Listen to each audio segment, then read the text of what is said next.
معي اتصال آخر. السلام عليكم. وعليكم السلام ورحمة الله. ثائر الدراجي معكم. مرعب ممتاز ممتاز يا ثائر الدراجي. حصل لنا الرعب يا عم ثائر، يعني تخوفنا. اتفضل يا شيخ للمناقشة مباشرة. اتفضل. جيد جميل جدا يا ثائر. نحن سنستمر معك إلى آخر الحلقة، وليس مثل ما كذبت أمسي وقلت أنني هربت منك ونزلت المقطع في اليوتيوب وقصصت أنني قلت لا تقطعوا المقطع عليه، لا تقطعوا الاتصال عليه. تفضل الآن السؤال لك. هل الشيعة خلقوا من طينة غير حق السنة؟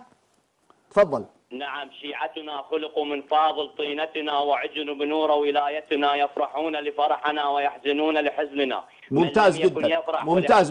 يكمل كلامي. سألتني. طيب لحظة، خليك خلاص. جميل وصلت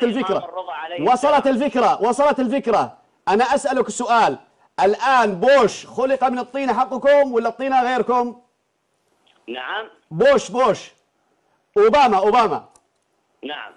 من الطينة حق الشيعة ولا من غيرها؟ هذا ليس شيعي كي تقول انه خلق من فاضل طينة اهل البيت عليهم السلام. طيب جميل جدا. انت خلقت من طينة مختلفة، نحن خلقنا من طينة مختلفة، صح؟ اكيد، لانك ناصبي. ابو بكر الصديق من اي طينة هو؟ انه من طينة النواصب. وعائشة رضي الله عنها من اي طينة؟ من طينة النواصب، لانها قاتلت رسول الله. الرسول صلى الله عليه وسلم ليش خلط الطينة هذه وتزوج الطينة هذه؟ لم يختلط بهذه الطينة قط. لا يعني ما جمعها. الرسول عليه الصلاة والسلام ما كان يضم بدنه إلى بدن الطينة هذه. عندنا بعض أقوال العلماء بأن رسول الله لم يقترب منها اقتراب الزوج من زوجته لأنها كانت في حالة حيض دائم. ما شاء الله. طيب عثمان بن عفان يزوجه النبي بنتيه، ايش من اي طينة عثمان بن عفان؟ ليس لرسول الله صلى الله عليه وآله إلا فاطمة الزهراء. طيب يعني ما عنده بنات إلا فاطمة؟ ليس له إلا فاطمة. طيب أم كلثوم بنت علي ليش زوجها عمر وهي من طينة مختلفة؟ ليس هناك دليل ثابت على أن أم كلثوم قد تزوجت من عمر قاتل. زيد بن الخطاب ابن من هو؟ من أمه؟ زيد بن الخطاب. من أمه؟ لا أعلم. شوف كيف لا تعلم؟ ممكن تثبت لي أم زيد بن الخطاب؟ أصدقك يعلم كل شيء. لا لحظة. اهدأ شوية. يا ابني اسمع.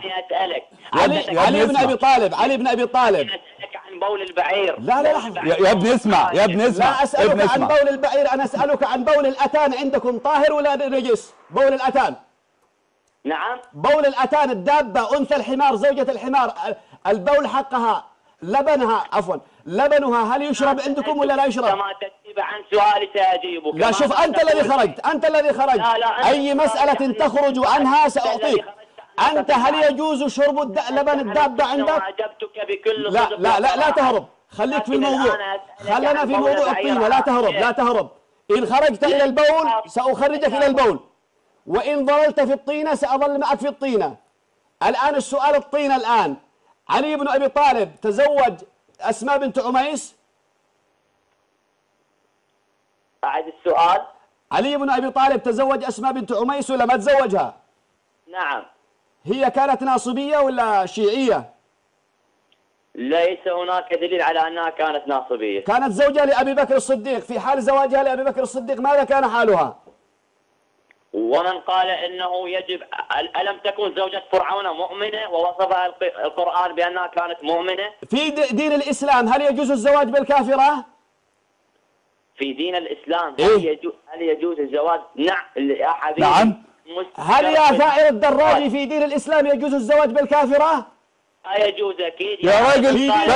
بس كفاية عشان الوقت انتهى. إذا يذهب يقول أنني هربت والله لأظلن معك وأكشف للناس جهلك أنك جاهل. إنا لله. ثائر الدراجي يقول أنه يجوز في دين الإسلام الزواج بالكافرة. الله يقول ولا تمسكوا بعصم الكوافر. هل قرأت هذه الآية يا أيها الجاهل؟